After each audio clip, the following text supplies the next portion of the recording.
In accordance with Rule 39 of the Council's Provisional Rules of Procedure, I invite the following briefers to participate in this meeting. Ms. Rosa Otunbayeva, Special Representative of the Secretary General and Head of the United Nations Assistance Mission in Afghanistan. Mr. Tom Fletcher, Undersecretary General for Humanitarian Affairs and Emergency Relief Coordinator. And Ms. Roya Mahboob, Chief Executive Officer and co-founder of the Digital Citizen Fund. It is so decided.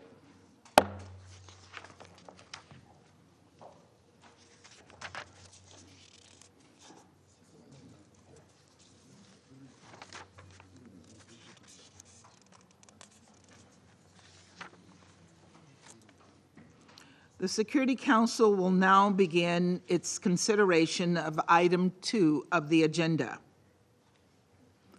I wish to draw attention of Council members to document S/2024/876, the report of the Secretary General on the situation in Afghanistan and its implications for international peace and security. At this meeting, the Council will hear briefings by Ms. Rosa Otunbayeva, Mr. Tom Fletcher, Ms. Roya Mahboob, and by Ambassador Andres Efren Montalvo Sosa, Permanent Representative of Ecuador to the United Nations, in his capacity as Chair of the Security Council Committee established pursuant to Resolution 1988-2011. I now give the floor to Ms. Rosa Otunbayeva.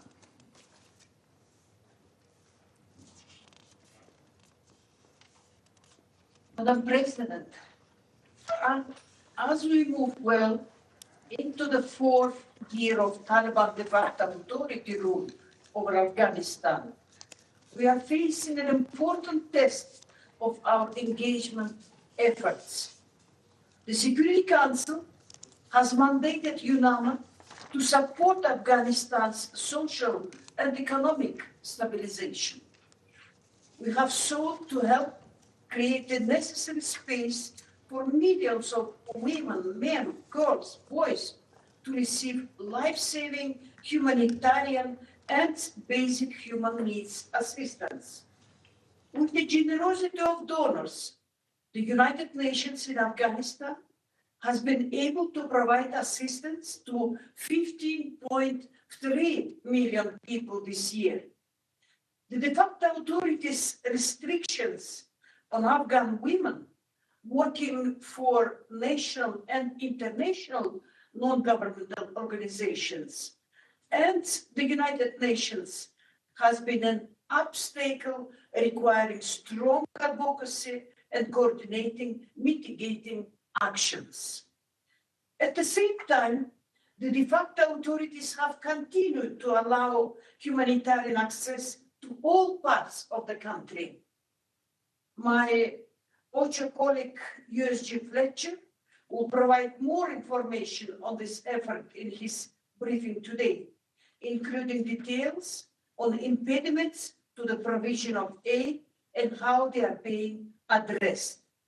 Through our principled and steadfast engagement, including with the de facto authorities, we have sought to build a platform for constructive dialogue in support of Afghanistan's peace and stability, while also adhering to the international principles we are mandated to uphold. The objective is an Afghanistan reintegrated into the international community and upholding its international obligations. There are areas in which our engagement and assistance have had a meaningful impact on the lives of Afghan people and strengthened their resilience, mitigating the risks of out-migration and the deterioration of security. It has also opened new opportunities, and I'll expand on this later. But there are also clear limits to our influence and the international community's leverage, and where further cooperation of the de facto authorities is essential. Madam President, since my last briefing to you in September, the de facto authorities have continued to resolutely pursue their vision of an Islamic system and their interpretation of Afghan culture, and one which continues to be characterized by unprecedented restrictions on women and girls. It is now approaching nearly 1,200 days without girls having access to formal education beyond 6th grade, with women and girls facing a progressive erasure from almost all walks of life. In early December, the de facto authorities announced that female students will be barred from attending medical institutes and classes of higher education. If fully implemented, this would have deadly implications for women and girls in particular, but also for men and boys, entire communities, and the country as a whole, by denying Afghans a functioning healthcare system that is open to all. I have strongly urged the de facto authorities to reconsider. Our recent reporting on the implementation of the Propagation of Virtue and Prevention of Vice law has highlighted constant infringements of the rights of all Afghans. Its enforcement is evident across the country, with PV inspectors at checkpoints and monitoring NGO offices, mosques, bazaars, educational institutions, and weddings, and more generally, occupying the public space. With the expansion of general monitoring activities by PV inspectors, many Afghans choose to self-regulate rather than risk punishment. The enforcement of the PV law has impacted women's already constrained freedom of movement and access to public services, with the de facto PV inspectors limiting women who are unaccompanied by a mahram from traveling to in vehicles, even for short distances from their homes, and from accessing healthcare facilities. There has been a notable expansion of the de facto PV inspectors' enforcement of the requirements regarding men's beards and Western-style haircuts through visits to mosques and other public places, to advise on the requirements of the law, arrest of barbers and men identified as having shaved their beards, and forcing barber shops to close. Stricter segregation of women in business activities have further constrained their livelihoods and mental health, with serious consequences for their families, particularly children.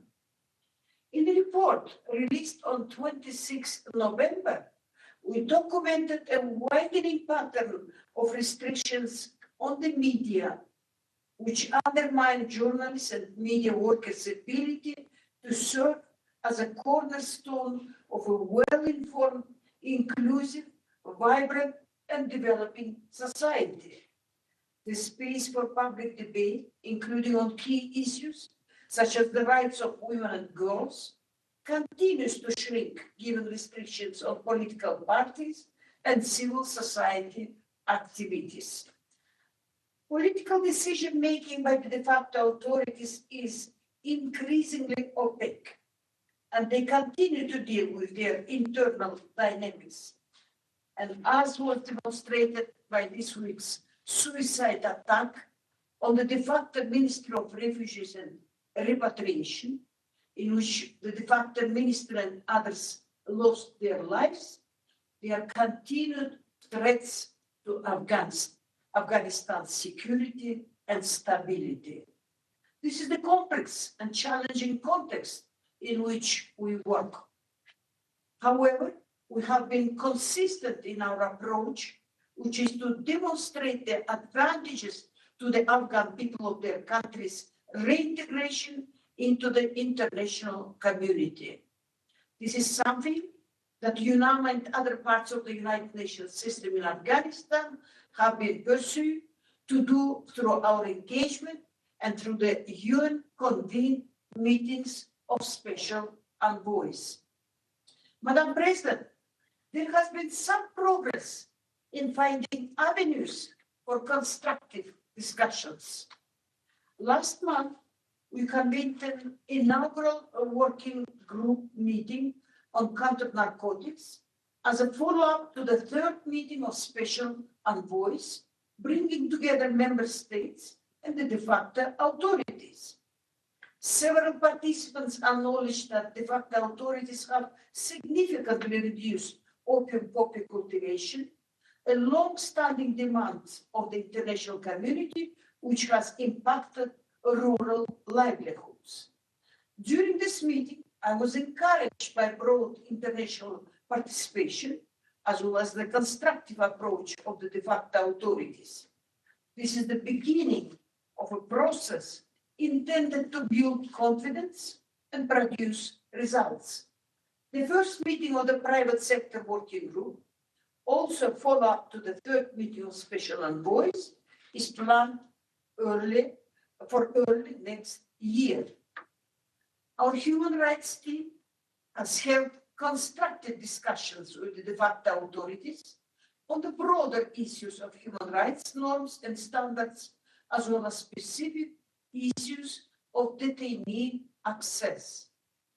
On climate and environmental issues, I have been encouraged by constructive expert discussions and the seriousness in tackling an existential threat to the lives and livelihoods of the Afghan people. The de facto National Environment Protection Agency participated as observers at COP29 in Baku, as Afghanistan struggles to address the harmful consequences of multiple climate and environment shocks. I have seen this firsthand across the country, where communities are struggling to access water. In Kabul city, with a population of over 5 million, available groundwater may be completely depleted by some sources as soon as 2030. These pressures ultimately have the most drastic impacts on women and children. UNAMA has also convened discussions with the de facto authorities and private sector on microfinance. The aim is to have a nationwide microfinance movement to unlock financial access for people trapped in poverty, and especially women overall and women entrepreneurs, all of whom are crucial for Afghanistan economic recovery. These examples show that despite the lack of trust in the outside world and internal pressures, willingness to engage by de facto authorities is present.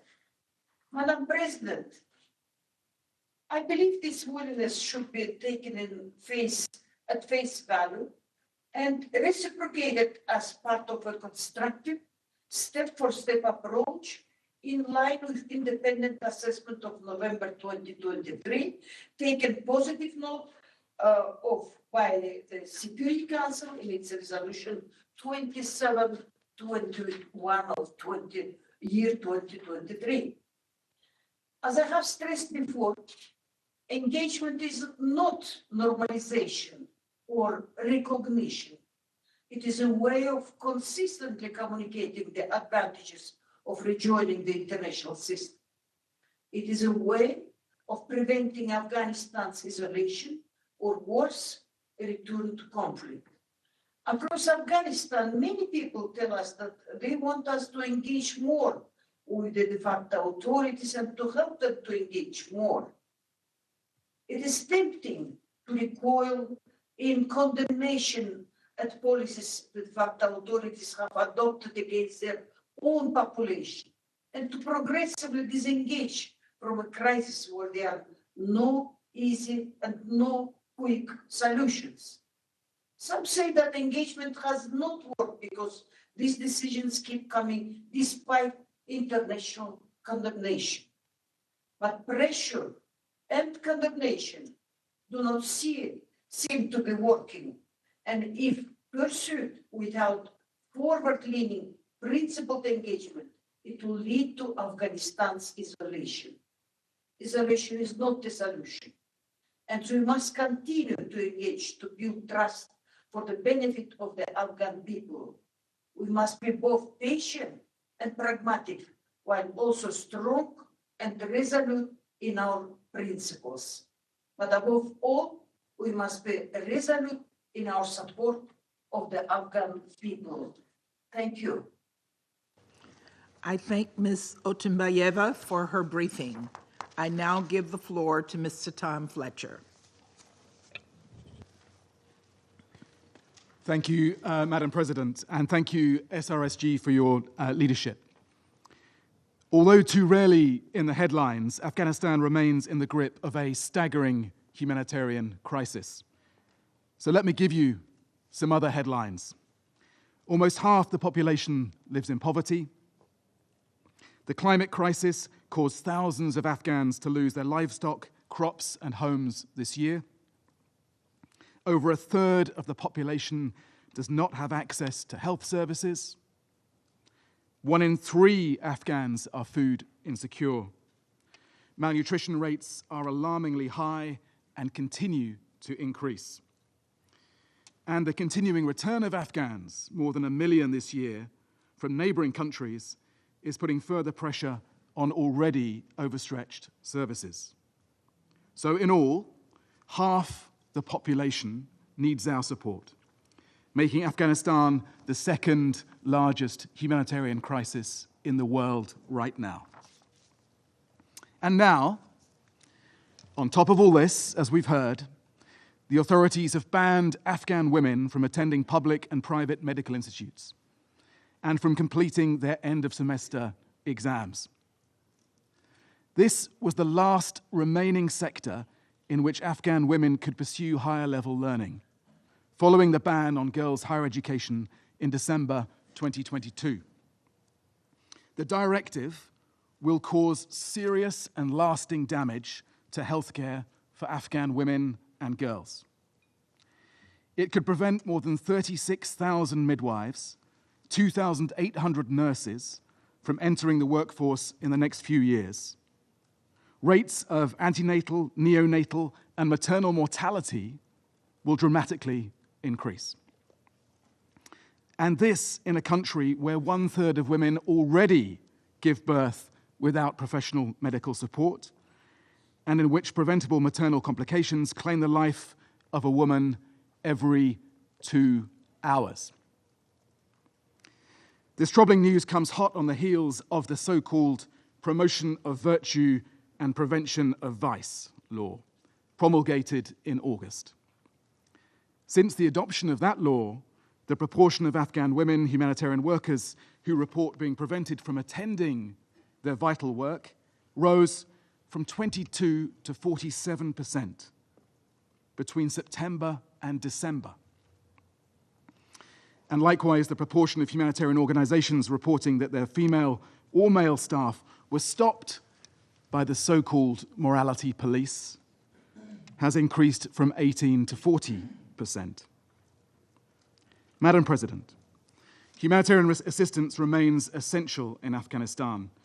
In 2024, the UN and our humanitarian partners provided life-saving support to almost 18 million people across the country, including 5.1 million women, 8.3 million children. This is an impressive achievement given these challenges. But underfunding for humanitarian support has forced closure of hundreds of medical centers this year, depriving 3 million Afghans of healthcare. Almost 6 million people have lost monthly food distributions since May. Ration sizes for many others have had to be halved. The de facto authorities' interference in our programming undermines and delays the delivery of this essential support. Madam President, in this context, the humanitarian exception in Resolution 2615 plays a critical role in facilitating expenditures and payments necessary for delivery of humanitarian assistance. These payments include bank transfers to line ministries for rent, withholding tax of national staff, landlords or contractors, cash payments for international visas at the airport, and cash deposited at the Afghanistan Bank for humanitarian organizations' licensing and registration fees. As reported in previous briefings, none of these payments are new. They are being made to the same line ministries and via modalities already shared with the Council. All were made under the previous administration of the Islamic Republic of Afghanistan prior to August 2021 and have not been introduced by the de facto authorities. They constitute predictable, budgeted operational costs necessary to maintain the humanitarian response in Afghanistan. Without them, operations would cease. Humanitarians in Afghanistan continue to make every effort to ensure that aid reaches the most vulnerable. This includes direct monitoring, spot checks, third-party monitoring, systems and procedures for due diligence, implementation of robust risk management frameworks. And where aid diversion occurs, we take swift action by immediately ceasing distributions, engaging with relevant entities at central and regional level, establishing clear compliance criteria for resumption of aid, and ensuring that donors are kept fully informed. Madam President, the critical role of Resolution 2615 is undeniable. Since the 15th of August 2021, the resolution has facilitated around $6.7 billion in humanitarian support and $3.2 billion to meet basic humanitarian needs. It has contributed to a 14% reduction in food insecurity, a 21% reduction in morbidity from diarrheal diseases, and a 41% reduction in civilian casualties thanks to mine action interventions. But to make a meaningful difference, the resolution must be accompanied by the delivery of significant humanitarian support. So, my three asks of the Security Council are: 1, increased funding for humanitarian operations, $2.4 billion needed in 2025. 2, your support to reduce aid obstruction and restrictive measures, especially those on women. And 3, investment and support for Afghans beyond humanitarian assistance in agriculture, healthcare, and other vital services. Madam President, Afghans face immense challenges, but they have not lost hope. They've not stopped striving for their rights, their freedoms, and their futures. So nor should we. As Afghans navigate this tough period, we must continue to support them with international solidarity and with genuine humanity. Thank you. I thank Mr. Fletcher for his briefing. I will now give the floor to Ambassador Andres Afren Matovo Sosa. Presidenta. Excelencias, quisiera expresar mi agradecimiento por la oportunidad que se me brinda de dirigirme nuevamente al Consejo de Seguridad y de presentar información actualizada sobre las actividades del Comité establecido en virtud de la Resolución 1988 de conformidad con el párrafo 56 de la Resolución 2255. Quisiera también dar las gracias a la representante especial del Secretario General, señora Rosa Otunbayeva, y a la Misión de Asistencia de las Naciones Unidas en el Afganistán por el inestimable apoyo que han prestado al Comité de Sanciones establecido en virtud de la Resolución 1988. Asimismo,